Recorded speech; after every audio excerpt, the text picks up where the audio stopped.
Oi, Tudo Tejon. bem? Como vai, Eu tô Maurício? bem. E você, como é que tá? Legal, você está com uma ramagem linda aí atrás, hein? Não tá lindo? Obrigada. Eu tô aqui no interior, eu tô na casa dos meus pais. E aqui é bem gostoso, Tejon, porque a gente fica próximo da natureza. Em São Paulo, a gente sente falta, né? Eu tenho orquídeas aqui. Eu tô vendo que você também tá bem aí, ó. Tá combinando, inclusive, com a sua roupa. Tá fazendo parte do cenário. Foi o pessoal da Ulambra, aquela cooperativa maravilhosa que mandou de presente. Olha que bacana. Lá tem muitas pessoas, né, desse setor de flores. O Lambra é bem importante, bem forte, né, A quarta nesse maior ramo. cooperativa do mundo em flores. Maruzé, inacreditável. Olha, e são lindas essas azuis, hein? No Brasil, Maravilhoso. imagine o Brasil ter a quarta maior cooperativa do planeta de flores. De flores, eles são bem grandes ali. Olambra, pertinho de São Paulo, né? Dá o quê? 1 hora, 2 horas pro interior. Que bacana. Ó, acho que agora já são 5 horas, né, Tejon? A gente já pode começar nosso bate-papo? O pessoal Vamos? tá entrando, o pessoal tá ouvindo a gente bem. Dá um sinalzinho pra gente, o pessoal que acabou de entrar, se tá dando certo, se o nosso áudio está bom. Eu tô te ouvindo perfeitamente, Tejon. Também, você. Excelente. Ó, joinha aí. Pessoal, é o seguinte, o nosso tema hoje é agronegócio, né? A gente vai falar um pouco sobre esse atual cenário da nossa política, a gente está com bastante mudança aí, recente, né? Ministério, a gente tem a questão também da pandemia, tem muita coisa acontecendo no mundo, né? E a gente vai falar sobre tudo isso, como é que tudo isso deve impactar aí no nosso agronegócio, tá? Se vocês tiverem perguntas para o Tejon, então tá vendo aqui embaixo, ó, tem um ponto de interrogação. Então vocês podem, além de fazer os comentários de vocês aí durante a nossa live, que a gente vai estar prestando atenção aqui, eu vou passar tudo para o Tejon que vocês mandarem para a gente. Vocês podem mandar nesse ponto de interrogação uma pergunta e eu vou passando para ele. Dessa forma, você que está aí do outro lado pode também interagir com a gente que está desse lado aqui. Tejon está em São Paulo, é isso, né, Tejon? Capital? Exatamente, confinado aqui, Em confinamento. perto do Alto da Boa Vista, um lugar agradável. Mas você está num lugar muito mais agradável, pelo jeito. Eu estou em Rinópolis, interior de São Paulo, e estou também em confinamento. Mas eu optei por ficar com um confinamento um pouquinho afastado de São Paulo. Eu estava no canal Terra Viva até sexta-feira, retrasada. Agora eu entrei em férias, estou em férias. Então eu fiquei 7 dias sozinha em isolamento em São Paulo antes de vir para o interior para ficar próximo da minha família, né? Então a gente tem que tomar todo o cuidado do mundo. Todo cuidado é pouco, né? Principalmente que o pessoal aqui também da família está do grupo de risco. A gente ainda não se abraçou. A gente está tomando todos os cuidados necessários, né? É muito triste essa situação que a gente está vivendo, mas, né, Tejon? É essa realidade, cada um faz parte, acho que a gente vai sair dessa logo, logo. Se tiver alguém aí que está conosco da área de confinamento, de boi, depois era bom nos ensinar como é que a gente fica feliz em confinamento. Porque a boiada fica, pelo jeito, né? Boiada ama, comida gostosa, tempo É. inteiro. A boiada acho que sente bem. Engorda, né? Olha, uma coisa que a gente tem em comum, né, Tejon? A gente também engorda em confinamento. É verdade, não tem jeito. A gente está tendo essa prova agora. Por isso que é importante a gente estar nesse confinamento no interior, que a gente tem bastante lugar aqui para andar sozinho, né? E a gente consegue ficar em isolamento e fazer a nossa caminhada, porque senão a gente fica igual o boi mesmo, só comendo ali.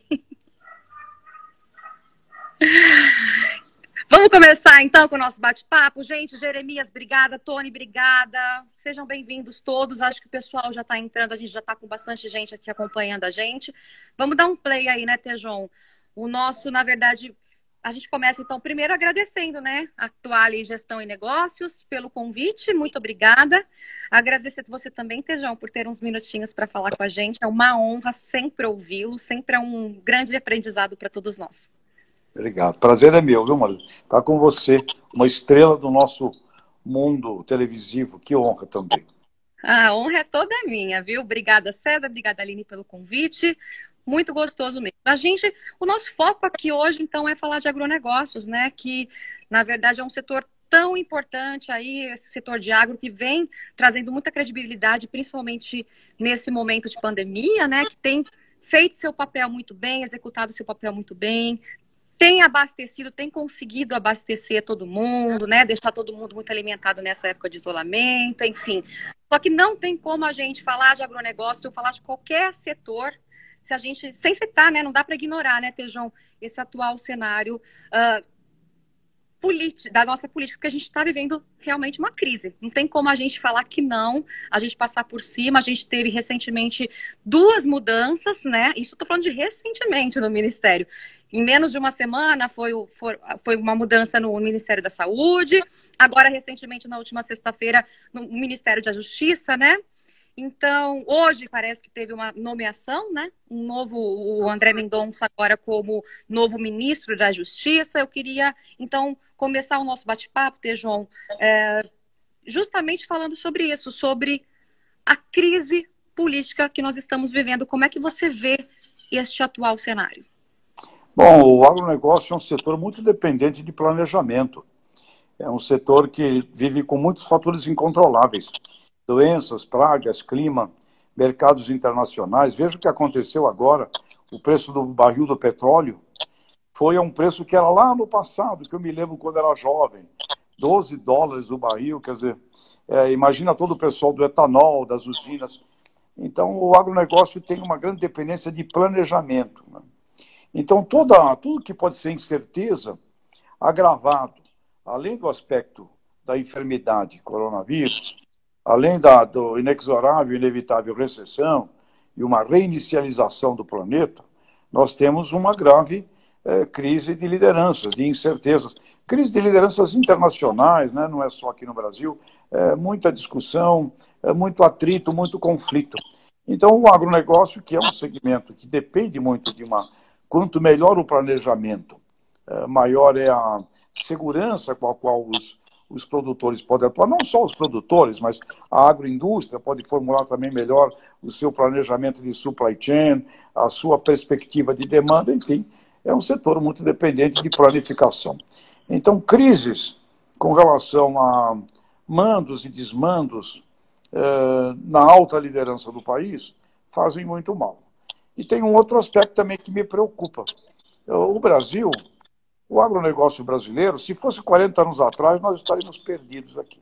Como você bem começou, Maruza, dizendo que nós temos hoje uma condição não só de abastecer o Brasil e de exportar excedentes. Nós exportamos e ajudamos na alimentação mais de 1 bilhão e 200 milhões de pessoas fora do Brasil, além do abastecimento do mercado interno. Há 40 anos atrás, esta crise aqui seria terrível para o Brasil, porque nós não produzimos quase nada, importávamos um monte de coisa, era uma outra situação. E então, mesmo em crise, a gente tem conseguido abastecer a gente e continuar a exportar, né? Exatamente. Nós abastecemos e exportamos o nosso excedente. Então, uma planificação disso tudo é de uma importância muito grande. Conclusão, nós necessitamos, doravante, de uma muito maior contribuição da sociedade civil organizada. Porque a situação de governo, situação política, né? Nós temos, graças ainda aos deuses, a ministra Tereza Cristina, uma pessoa séria, íntegra, uma defensora inteligente e pragmática do que tem que ser feito, né? Mas eu não me esqueço de uma colocação que um ministro espetacular que o Brasil teve, ministro Alisson Paulinelli, ele me falou há uns 2 anos atrás: Tejão, eu não creio mais em governo, porque é impossível, facções, lutas deste contra aquele. E o que ele queria dizer? Ele queria dizer que a sociedade civil organizada precisa se orquestrar para uma planificação em paralelo ao governo. Então, agronegócio é uma reunião de comércio, indústria, agropecuária e serviços. Então, estaria na hora das confederações nacionais empresariais, que nunca aparecem juntas, aparecerem juntas. para um plano de agronegócio brasileiro. Porque onde o Brasil vai reinicializar toda a sua economia? No agronegócio, em empreendedorismo. Tem muita oportunidade de empreendedorismo no campo, empreendedorismo também fora do campo, em ciência, tecnologia, em agroindústria. Nós temos milhares de pequenas agroindústrias, em serviços e em acesso a mercados internacionais. O agribusiness representa 1/3 do PIB do país. E ele impacta outro 1/3. Você está aí na sua cidade maravilhosa, aí perto do Presidente Prudente, com certeza uma região de agronegócio, mas você veja, se não fosse o agronegócio, não chegaria a telecomunicação aí, você não teria talvez a loja de moda, né, que tem na sua cidade, você não teria o contador, portanto, 1/3 do PIB, agribusiness. Impacta outro 1/3. Consequentemente, seria vital que nós tivéssemos um planejamento econômico agora de todas as cadeias produtivas, do A do abacate ao Z do zebu, em cima do agronegócio e orquestrado pela reunião da Confederação do Comércio, Confederação da Indústria, Confederação da Agropecuária, Confederação do Transporte, ou seja, as confederações nacionais empresariais deveriam se reunir para um planejamento independente do que a gente poderia esperar ou não. Do governo, né? Da política, não depender de política. Então, todo o elo da cadeia produtiva tem que ficar unida, né, Tejão? Isso é muito importante. Isso é a fórmula. Ontem eu ainda conversava com o Márcio Lopes, presidente da OCB, Organização das Cooperativas do Brasil, e ele me dizia, você sabe qual é a maior empresa do Brasil, a maior empresa brasileira? Petrobras? Não. A maior empresa brasileira é a soma das cooperativas. As cooperativas brasileiras reunidas faturam 260 bilhões de reais por ano. As cooperativas agroempresariais do agronegócio reunidas faturam 167 bilhões de reais. Portanto, não há empresa maior do que as cooperativas. E elas, com elas, no Brasil, 14 milhões de brasileiros. Portanto, se você pega o agronegócio, um bloco econômico de cadeia produtiva, você pega as cooperativas e você monta nisso aí um investimento dos escassos recursos econômicos que nós teremos, é esse o caminho para a gente reinicializar o Brasil desde já desta enfermidade terrível que a ciência vai resolver. Muito bem colocado, Tejão. Faz muito sentido essa união das cooperativas e a gente estar junto aí, não depender só do governo, porque realmente a gente acabou de falar aqui na questão, né? Existe sim uma crise que está por vir, vai acontecer um recesso, de repente o agronegócio vai ajudar a segurar ainda, né? A cair um pouco menos do que cairia caso não houvesse esse agronegócio, caso o agronegócio não fosse tão forte aqui no nosso país, né, Tejão? É verdade, e pesquisas internacionais mostram que, dentre todos os setores da economia planetária, o que vai ser menos afetado é o agronegócio. Evidente, alimento. Tem países que já estão não permitindo exportar nada por segurança alimentar, países com muita população, como é o caso da Índia. Então, nós vamos ver aí também momentos e movimentos complicados com relação a uma geopolítica associado com uma preocupação com segurança alimentar para os seus países. E, recentemente, lá em Bruxelas, na comissão da OMC, da Organização Mundial do Comércio e da ONU, 23 países assinaram um documento se comprometendo a não fechar fronteiras, né? Se comprometendo a deixar o comércio do agronegócio e de alimentos aberto, porque isto, se fechar e se começar a ter problema nisso, nós passamos a ter um risco de uma complicação extraordinariamente maior do que essa que a gente já tem. Tá, a gente volta aqui, antes da gente focar um pouco mais no agronegócio, né? Como a gente está falando desse cenário atual, da questão política mesmo, eu queria a sua opinião também. A gente está vendo que houve, né? Está havendo uma interferência do presidente Jair Bolsonaro na Polícia Federal, né? Queria saber a sua opinião sobre isso e o que isso pode interferir. Isso pode vir a virar um impeachment, de repente, do presidente, aí Mourão assumindo. Como é que ficaria todo esse cenário para o Brasil, né, para todos os setores e principalmente para o agronegócio, caso venha acontecer realmente esse impeachment, por conta dessa interferência do presidente? Bom, Maruza, para te responder isso, tenho que dizer uma coisa aqui aos nossos amigos, né? Eu tenho amigos apaixonados bolsonaristas. Tenho amigos que não gostam nada de Bolsonaro. Então, eu quero fazer aqui um comentário com muito respeito a ambos, né? Não quero entrar aqui em nenhuma coisa aí de ordem pessoal, porque está muito complicado isso. Qualquer coisa que você fala vai para um nível emocional muito grande. Pensando como pragmaticamente e com aversão ao risco, acho que são duas coisas fundamentais para uma liderança, num momento principalmente de crise como este: pragmatismo e aversão a risco. Eu não posso aumentar o nível do risco e eu tenho que ser prático, pragmático nessa hora. Então, essa coisa que acontece em meio a uma pandemia, em meio a pessoas que estão morrendo. Tudo bem, tá? Todo dia morre gente. Ok, todo dia morre gente, só que agora a gente tem uma contabilidade que é exposta diariamente, né? Então, você tem um momento de um certo luto, no sentido positivo, não no sentido negativo. Há um luto, nomeadamente. Então, eu acho que deveríamos ter, na liderança, uma grande consciência disso. Uma consciência de que nós temos que enfrentar uma crise que é gigantescamente maior do que o grupo A versus o grupo B.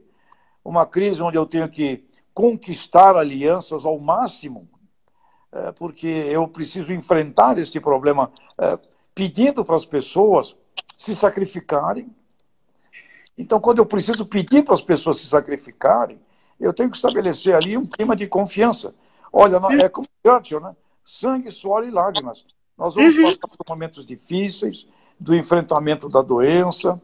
A ciência vai ajudar nesse sentido, e eu creio que sim, mais rapidamente possível. Nós vamos ter uma reinicialização econômica dificílima do país, um enfrentamento internacional. O nosso ramo mais importante que salva o país é o agronegócio. Nós temos que ter uma relação aberta com todos os mercados internacionais, todos, além de irmos buscar novos mercados, por exemplo, banana, para dar um exemplo aqui bem brasileiro e bananal. Um exemplo banal, banana. A gente não vende nada de banana para o mundo. É ridículo que a gente vende de banana para o mundo, só para dar um exemplo. Então, nós temos muitos mercados para buscarmos.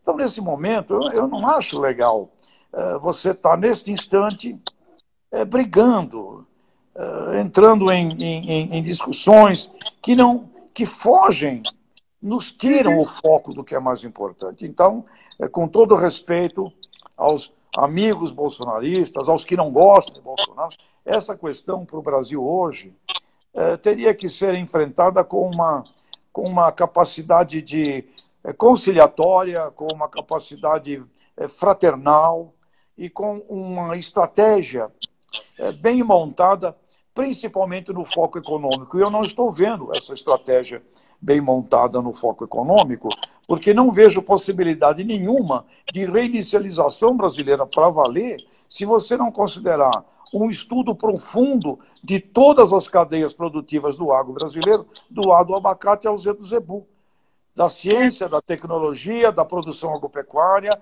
da agroindústria processadora, para nós podermos ter ali um acesso a mercados internacionais mais forte e mais vigoroso e, ao mesmo tempo, irrigar todo o interior brasileiro, porque o agribusiness é a irrigação capilar do Brasil. Se não tivéssemos o agribusiness, o nosso sofrimento seria simplesmente espantoso e não teríamos o petróleo, olha como está o petróleo, e minérios, olha como está minérios. Então, na verdade, o foco deveria estar em outro lugar, né, Tejon? Não em troca de ministérios nesse momento. Base econômica forte brasileira, minério, petróleo e agronegócio. Olha minério e petróleo como está. Nós temos que erguer as mãos aos céus e a brasileiros espetaculares, empreendedores e pesquisadores, que ao longo dos últimos 50 anos saiu por esse Brasilzão, fazendo aquilo que as pessoas achavam que seria impossível.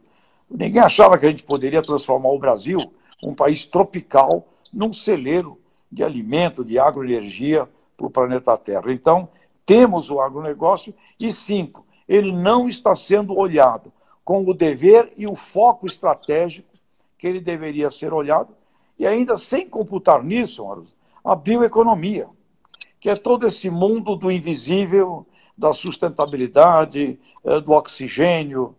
A Embrapa, agora lá do Mato Grosso do Sul, desenvolveu uma coisa genial, carne e carbono neutro, um bife que você vai comer, né? Você sabe, conhece, um bife que você vai comer que ele vem zerado de carbono neutro. Que invento fantástico. Olha que bacana. E coisas espetaculares o Brasil tem. A Senargem, o quinto maior banco genético do planeta Terra, cooperativismo, 1 milhão, ou seja, temos coisas geniais e eu vejo isso jogado a meio para o lado, de vez em quando aparece, quando aparece não vem com a intensidade de um planejamento estratégico, onde, idealmente, Maruza, deveríamos reunir governo e iniciativa privada para fazer um planejamento único do Brasil. Então, essa briga, essa discussão, essa coisa de pega comunista, aquele lá não é, aquele não vale nada, aquele é um vagabundo, esse tipo de coisa, para um momento crítico como este, não é legal. Não é legal. Tejão, eu tenho uma pergunta aqui que um telespectador manda, o Eduardo mandou pra gente. Olha só, qual que é a visão de vocês sobre a volta de todos os brasileiros ao trabalho? Então, é a questão do que a gente está vivendo aqui. Eu cheguei a colocar aqui, peraí, só um minutinho. Apareceu aí para você agora? Sim, né? Apareceu. Tô aprendendo. Então, Eduardo, olha, a gente, nesse assunto, a gente tem que seguir os cientistas, a ciência. Qualquer opinião que eu dê aqui, ela é uma opinião leiga. Existe gente trabalhando, ou em empresas, indústrias, que organizaram protocolos bem feitos, né, de segurança do pessoal. A Behringer, por exemplo, uma companhia na área química, farmacêutica, a indústria atua, mas com protocolos rigorosos. Então, sob protocolos, temos que seguir os protocolos científicos, existem, sem dúvida, tudo isso que é essencial não pode parar, os nossos amigos caminhoneiros, o pessoal do transporte, os meninos aqui que vão lá na padaria fazer compra, o pessoal dos motoboys, tudo isso tem que estar sob um grande rigor de protocolos. E, nesse sentido, a gente tem que seguir a ciência.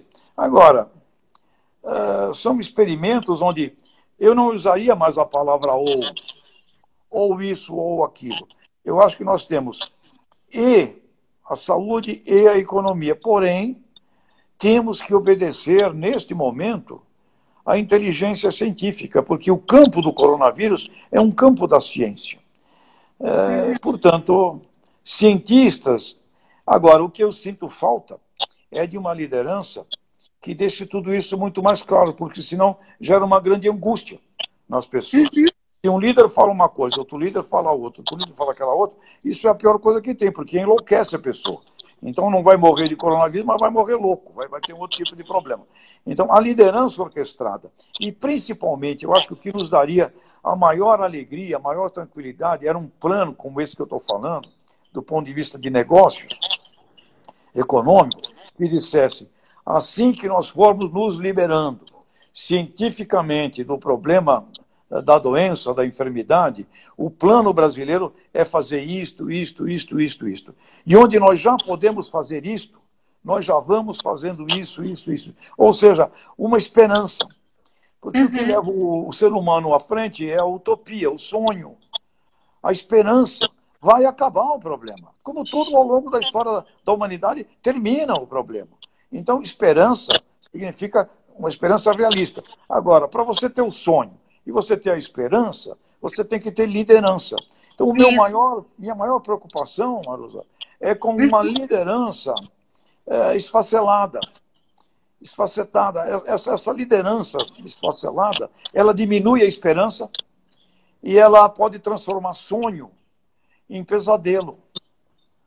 Isso. Então, uma liderança uníssona brasileira hoje seria a maior bênção que a gente poderia pedir para o nosso Senhor Jesus Cristo lá no céu. Porque a Organização Mundial da Saúde diz uma coisa, né? Foi o que você disse, não somos nós dizendo. A gente tem que ouvir a ciência e acreditar nela, né? Porque nós não entendemos do assunto. Então a gente ouve quem entende e respeita. E a liderança falando o contrário acaba confundindo realmente o povo brasileiro, né? Eu vi aqui, se puder, uma coisa interessante sobre a Amazônia, né? Isso, vamos fazer essa pergunta? Pergunta extraordinária, quem fez essa pergunta da Amazônia? O Guilherme Nincen, zootecnista de Belém do Pará. Guilherme, Belém do Pará, puxa vida.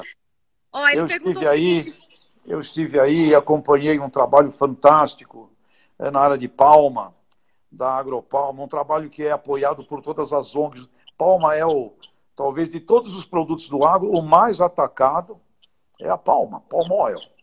E aí, no Pará do nosso amigo, tem aí uma atuação com palma e outras coisas extraordinárias. Quando nós falamos Amazônia, a Amazônia é a marca mais espetacular do mundo. O Jeff Bezos, aquele esperto, registrou a marca Amazon para ele. Amazon Book, Amazon. Amazônia, a marca mais fascinante do mundo. Se nós olharmos, eu fico imaginando, por exemplo, aqui, um brainstorming. Estava falando da Amazônia e eu fui outro dia ver o faturamento da Disney Corporation, da Disneylândia e dos estúdios Disney. Fizeram um parque em cima do pântano, etc. A Disneylândia, os negócios Disney faturam mais do que 2 vezes o PIB do estado do Amazonas. Então, você imagina o que nós poderíamos fazer de riquezas na Amazônia brasileira. Nossa, que coisa com linda. Turismo, com riquezas de transformação de produtos, com bioeconomia, um patrimônio gigantesco. O Brasil tem, nesse bioma da Amazônia, uma riqueza muito grande, assim como no bioma do Pantanal. Ou seja, nós não sabemos tirar proveito comercial e ético das nossas riquezas. Aí ficamos brigando. Tem desmatamento ilegal. Agora mesmo, o general Mourão, ele é o presidente do Conselho da Amazônia Legal. E as entidades do agro estão pedindo para ele usar as Forças Armadas para ver se diminui. Porque nesse momento aí de Covid-19, aumentou consideravelmente lá o desmatamento. E o que é esse desmatamento? É o pessoal ilegal, não é o pessoal legal. O pessoal legal trabalha direito, o problema é a ilegalidade, etc. Então, um lugar com a riqueza, você tem na sua mão a maior riqueza do planeta Terra, a Amazônia. E você consegue faturar com ele menos do que toda a Disney Corporation. Não é o caso. Poderíamos ter um negócio extremamente espetacular lá, muito maior do que ele é, e diminuir pobreza, sofrimento, um monte de coisas. Nós temos uma riqueza no Brasil imensa e por esse problema de brigas e de pequenas vezes mentalidade, a gente não consegue crescer. Mas olha, não esqueça, com tudo isso, o Brasil continua sendo uma das 10 maiores economias do mundo. Imagina se fosse mais bem administrado, né? E isso puxado muito pelo agronegócio, né? Eu queria chegar na questão da ministra, né? Da Tereza Cristina, nossa ministra da Agricultura. Ela é muito querida, né? Como é que o setor tem visto o desempenho dela, né? Como que o pessoal tem visto a interlocução dela, setor agro com o governo federal? O setor agro, como tudo no Brasil, né, não é também tão uníssono assim, mas o setor agro, esse moderno que a gente acompanha, né, é muito é muito respeitoso a ministra. A ministra tem feito um trabalho pragmático, que, aliás, acho que é uma coisa que separaria muito hoje o julgamento de um líder, se ele é pragmático e avesso ao risco. Né? Porque riscos radicais, numa hora dessa, são perigosíssimos, e o não pragmatismo também. Então, a ministra é uma mulher com uma consciência da importância do acesso a mercados, do que aconteceria se nós fechássemos aí portas para clientes brasileiros, seria um caos gigantesco. Ela era uma mulher muito consciente. Né? Eu, particularmente, gosto muito dela porque ela também é uma pessoa humana, um ser humano muito bom, muito rico. Tem alguns setores do agro que a atacavam, né? Estavam atacando em função de achar que ela não estava defendendo como deveria assunto de dívidas de fundo rural, achando que, enfim, mas não é a maioria do setor gosta muito dela, e com certeza, se nós perdêssemos a Tereza Cristina nesse momento, seria algo muito negativo para o país, porque, inclusive, ela tem segurado aí ações internacionais, assim como o general Mourão também. Ele também é um líder das relações Brasil-China. Né? Então, ele tem amigos, né, voltando aí e não quero entrar em nenhuma... A questão da confiança. Contra Bolsonaro. Mas tem amigos Bolsonaro, devíamos parar de negociar com a China. Vamos ser pragmáticos, né? Se você quer fazer um plano de diminuir a dependência da China, você tem que fazer um plano inteligente, de 3, 4, 5 anos, encontrar outros mercados, se for o caso de fazer. A China é nosso principal cliente, a gente tem que ter não quero mais agora. Então, o pragmatismo é muito importante, e a ministra tem, nesse sentido, tem feito, sim, um bom trabalho. Mas eu sou um realista esperançoso. O Brasil é um país que, com todos os seus problemas, ele fica dentro das 10 maiores economias do mundo.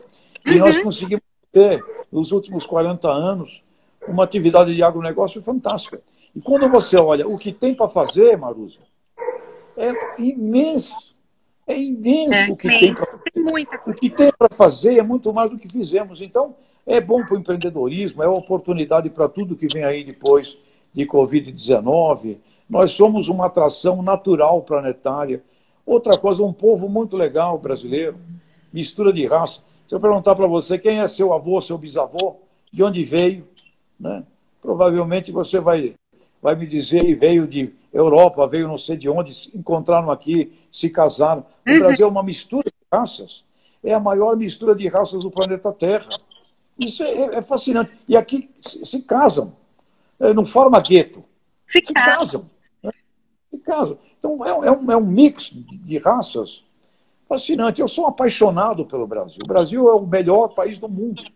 A gente só precisa botar um pouco mais de administração. E é incrível como o agronegócio vem crescendo a cada ano, né, Tejon? Recentemente eu tive uma entrevista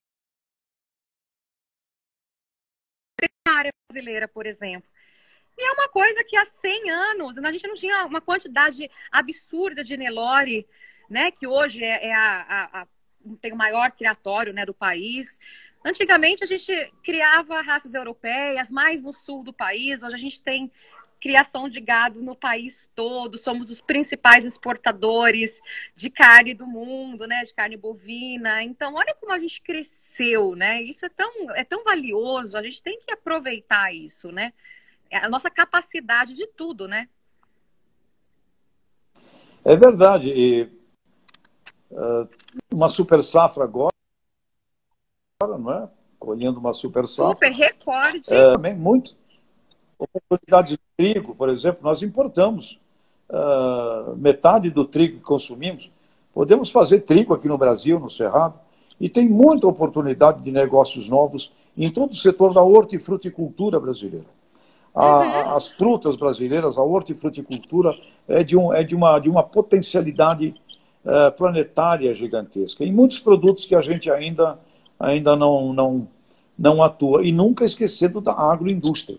A agroindústria é muito importante, porque é ela que agrega valor. E não esqueça, a agroindústria brasileira é o maior cliente do agropecuarista. O maior cliente da agropecuária brasileira é a agroindústria brasileira e o mercado interno brasileiro. Então, a gente não pode esquecer nunca essa coisa importante da dimensão do nosso país. Tá, Zula Bike enviou exportar frutas de Petrolina via Bela pergunta. Bela pergunta ao nosso amigo. Não sei se é lá de Petrolina, né? Aliás, ali também, outro exemplo de heróis que foram para lá e realizaram ali um negócio genial. Agora, onde que a gente encontra esse gargalo? A gente encontra esse gargalo na burocracia, na logística, não é? Na logística. Então, nessa hora em que existe essa ideia desse plano, por exemplo, Bem Brasil, esse plano de obras, é ótimo. Se for um plano de obras voltado à infraestrutura logística, para o escoamento do agronegócio brasileiro, significa investimento com retorno certo. E muito provavelmente a gente vai conseguir aí apoios de fundos internacionais, bancos de investimentos internacionais, voltados a bancar esse tipo de ação. Então, quando você pega as frutas brasileiras, eu gosto muito do pessoal lá da Aba Norte, a dona Nilde, que é a presidente lá da Aba Norte, no norte de Minas, eles não conseguem chegar ao porto, né? Tem um trilho de trem que não foi refeito, não passa problema de insegurança também com relação ao assunto hídrico. Então tem problema de legislação, problema burocrático. Essas coisas todas têm que ser consertadas, porque se nós abrirmos isso para os empreendedores brasileiros, e o brasileiro é um empreendedor, nós vamos, na minha forma de ver, dobrar de tamanho o PIB do agro do Brasil. O PIB do agro é de uns 400 bilhões, depende de dólares, depende da taxa do dólar. Ele pode ser o dobro disso, se nós tivermos uma ação que liberte e que estimule todo este acesso a nível de mercado. Imagine o mundo de lácteos, de leites, e o que nós temos de condição de acessar mercados internacionais. Agora, precisamos da infraestrutura, da logística e, obviamente, de uma luta, de uma guerra contra a burocracia e também espantar o medo, né, das inseguranças jurídicas, inseguranças desse tipo. Investimento em logística é fundamental, né? Agora, a gente tem que a sociedade civil organizada se reúna e esperar muito menos de governo, porque as brigas das facções políticas, elas estão nos fazendo um mal muito grande, não importa o lado delas. É uma coisa cancerosa, né? Você vê, por exemplo, um Brasil em luto, né? E pessoas vibrando porque gosta de um, não gosta do outro, tira um, tira o outro. É uma coisa assim meio, eu diria até desumana, não é humana. O Tejon, o Wagner, ele lembrou aqui da questão da seca, né, da estiagem que a gente teve no Rio Grande do Sul, que está prejudicando a safra de grãos por lá, né? Ele até comentou super safra, vamos lembrar aí do Rio Grande do Sul, que teve essa grande estiagem. Me parece que em torno de 25% ali em receita foi perdido ali no estado, né, Tejon? É verdade, o Rio Grande do Sul... Agora, é aquelas coisas da previsibilidade e do planejamento. Vira e mexe tem esse problema. Não é também algo que vira e mexe tem esse problema. Então, quanto maior é o planejamento, quanto maior é a possibilidade de você crescer irrigação. Aliás, o ex-ministro Alisson tem uma visão extraordinária com relação aos biomas brasileiros e um plano que ele tem de irrigação. Ele diz, se nós dobrarmos a irrigação existente no Brasil, a gente simplesmente duplica o tamanho da produção, sem precisar de área nova. Então, novamente, aí está um tema desses importantes do ponto de vista de planejamento e de foco de investimento. Irrigação, investimento com foco em resultado. Então, não contar apenas com... Estiagem terrível no Rio Grande, de novo. Muito ruim. E a gente sabe, a atividade é a céu aberto. Um problema. Então tem que ter planejamento, planificação e aumentar a possibilidade da gestão, transformando fatores incontroláveis em fatores controláveis. E, obviamente, o que o ministro Alisson Paulinelli fala, de um foco extraordinário em irrigação, permitiria um salto de produção, e não só de produção, produção com qualidade e produção com previsibilidade e segurança. João, agora a gente está nesse momento aí de pandemia, né? A gente chegou naquele momento que a gente não queria, mas sim estamos nele. Quais são os setores dentro do agronegócio que estão sofrendo mais com tudo isso? Um grande sofrimento, o preço do petróleo despenca.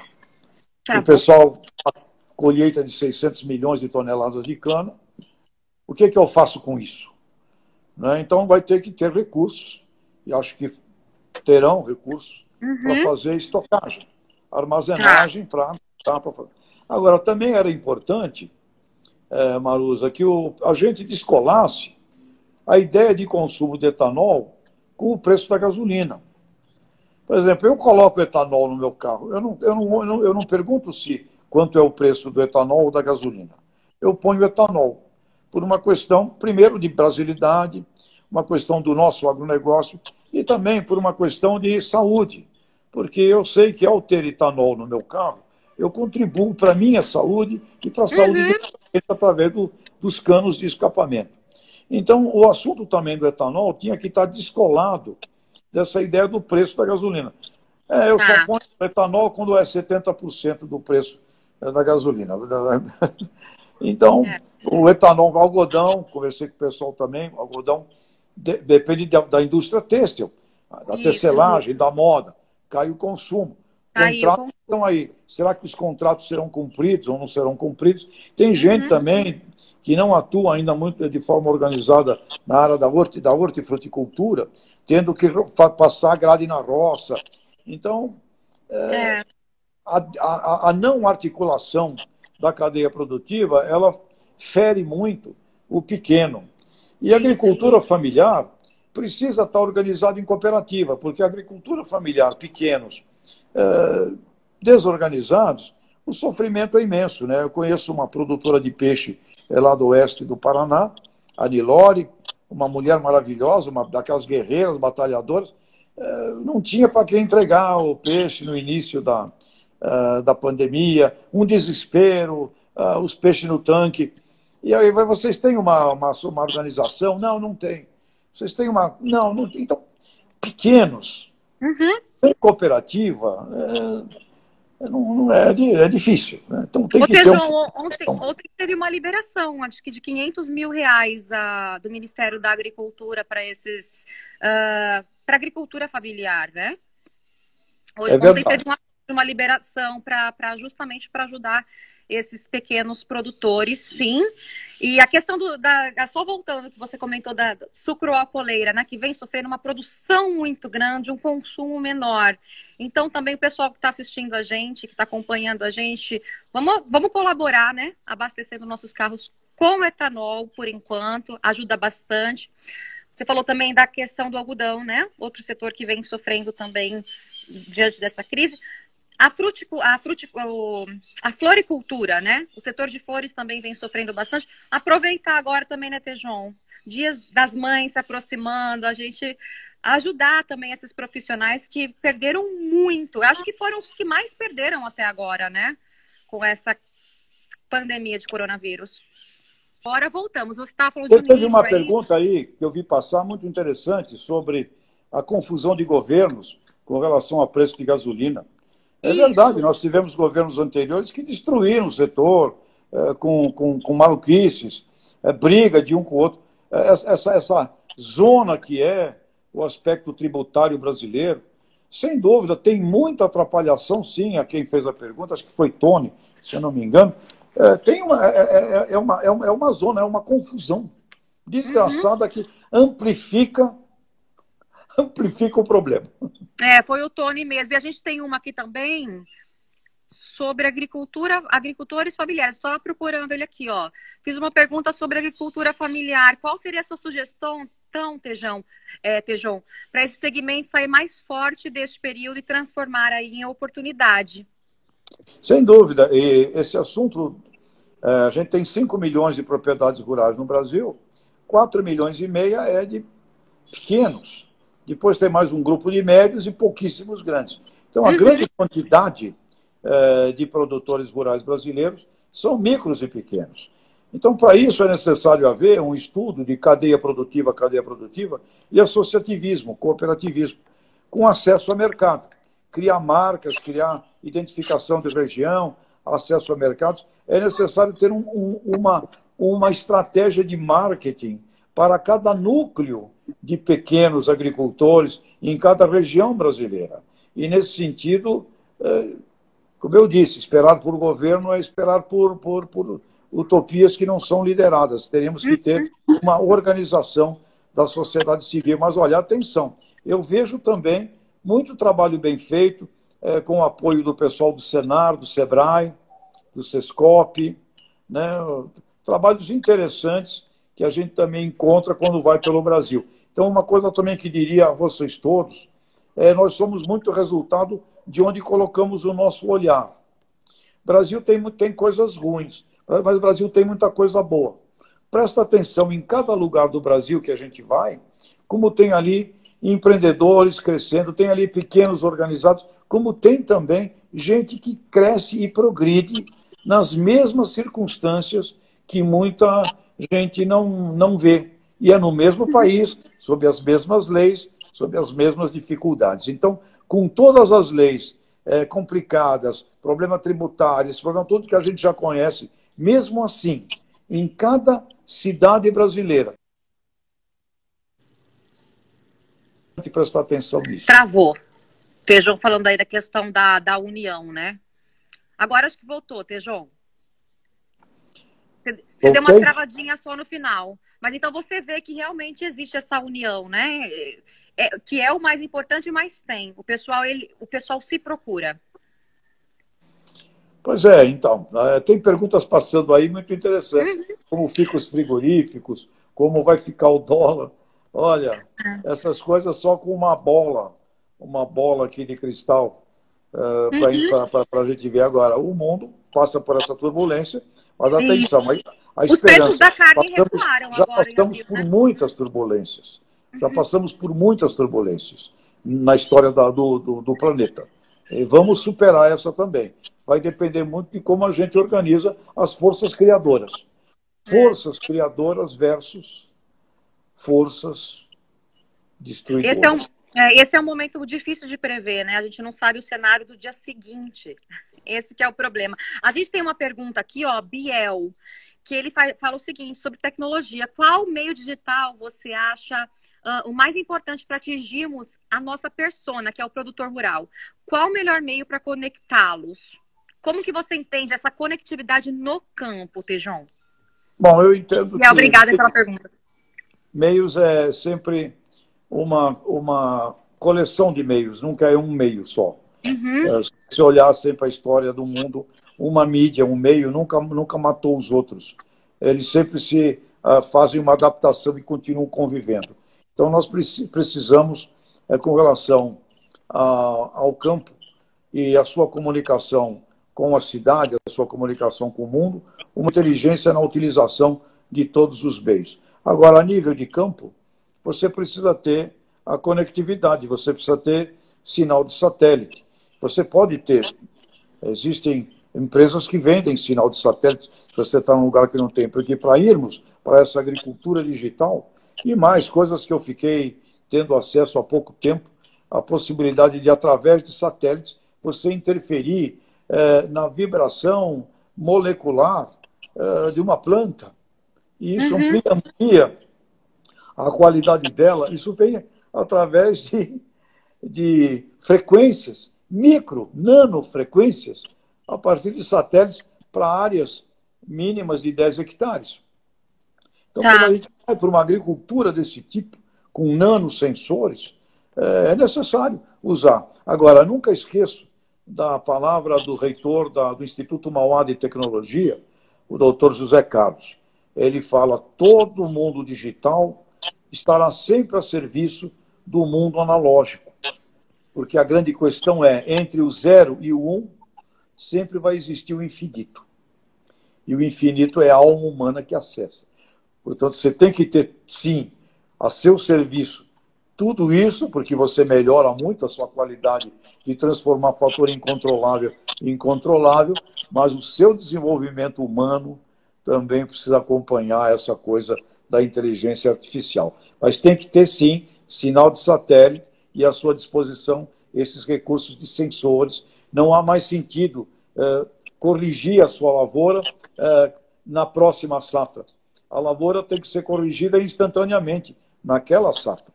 E quando a gente vê, por exemplo, só o que se faz de mal feito em pulverização de defensivos, é uma fortuna de dinheiro que é jogado fora por erro no uso dos pulverizadores. Né? Uhum. Com certeza. Tejon, a gente tem que encerrar o nosso bate-papo em 1 hora, né? Porque o Instagram ele encerra sozinho se a gente não finalizar. Eu queria que você finalizasse, então, falando de um panorama, né? O pessoal aí perguntou do cenário, como é que você está vendo esse cenário econômico, quais são as perspectivas. Você comentou de uma maneira geral aí que é muito difícil prever, né? Que é tudo muito incerto agora, nesse momento que a gente está vivendo, mas eu queria deixar aberto aí para você encerrar já, Tony. A gente, em 1 hora, o Instagram encerra, né? A nossa live sozinha. Olha, eu queria encerrar com 7 minutos para a gente bater papo. Ó, se vocês tiverem perguntas, aproveitem. Queria encerrar com uma palavra show. Palavra show em inglês. S-H-O-W. S é science, ciência. Então, foco gigantesco no estudo, no aprimoramento científico. S de show, science in English, ciência. Depois de S vem o H. H é humanity, humanidade. É hora do desenvolvimento cada vez mais da generosidade, da humanidade. O Brasil tem conhecimentos para exportar saber para toda a faixa do cinturão tropical do planeta. Nós temos que ter uma abordagem planetária de amizade, de paz e de contribuição. H da humanidade. Depois do SH vem o O. O em inglês, overcome, superação. Superação é o que você vai fazer com a sua própria vida, em qualquer circunstância, criando ali valor. E valor é o que você faz com o bem, o belo e o útil. Não importa onde você esteja. E o último show, a última letra é W, que em inglês é warrior, que é guerreiro. Guerreiro significa... Você não é somente um soldado. Você é aquela pessoa que vai atuar por um sentido superior pelo qual vale a pena viver. E um sábio guerreiro, ele logo aprende que ele não ganha guerra nenhuma sozinha, só aprendendo a lutar junto. Então, show é ciência, é humanidade, é superação e é a arte da guerra juntos, porque sozinhos nós não ganhamos guerra nenhuma. Então, está aqui a minha mensagem. E outra coisa, Brasil e brasileiros, o país mais espetacular do mundo, apesar de todas as nossas encrencas, mas nós vamos superar todas porque é um país grande, fascinante, na faixa tropical planetária, onde as raças se misturaram, e esse mundo tropical da nossa alma é de uma importância gigantesca para esse planetinha, essa bolotinha aí chamada Terra. Ai, sabe as palavras do Tejon. Tão gostoso te ouvir, Tejon. Muito obrigada. Fez o nosso dia. E todo mundo achando que a live passou super rápido. Obrigado, olha, parabéns pelo trabalho, Maru, parabéns a você, né? Aproveita essas férias forçadas, mas de volta ao estrelato. Né? Venha brilhantar o mundo das estrelas. Ai, obrigada. Então essa, olha, foi a Confraria então, do Conhecimento, edição Agro, uma edição super especial com o Tejon. Você que está em casa, faz um print aí, ó, marca a gente, marca o Tejon, Marusa, Trevisan, marca também o pessoal da Actuale, Gestão e Negócios aí, tá bom? Se você gostou do bate-papo, Tejon, muito obrigada. Bom confinamento para você e a gente vai falando à distância, então, durante o restinho aí da nossa quarentena. Muito obrigada a todos vocês que ficaram com a gente até agora e, se puderem, fiquem em casa, né, Tejon? Tchau, tchau, gente! Tchau.